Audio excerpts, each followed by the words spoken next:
নিষেধাজ্ঞা পরবর্তী সময়ে ১২ তারিখ থেকে আমাদের এখানে ১৬-১৫ তারিখ পর্যন্ত আমাদের কাছে প্রায় ৪৮ টন মাছ অবতরণ হয়েছে।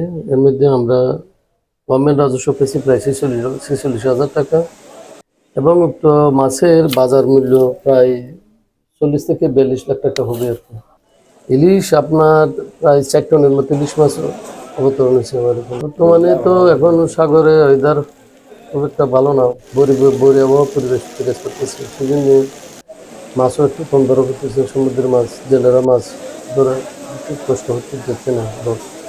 আশা করি বোট ওয়েদার যদি স্বাভাবিক হয়, তাহলে যখন স্বাভাবিক গতিতে মাছ ধরতে পারবে তখন এটা একটা সুফল পাওয়া যাবে। আমার মাছ বাড়বে বলে আশা করা যাচ্ছে।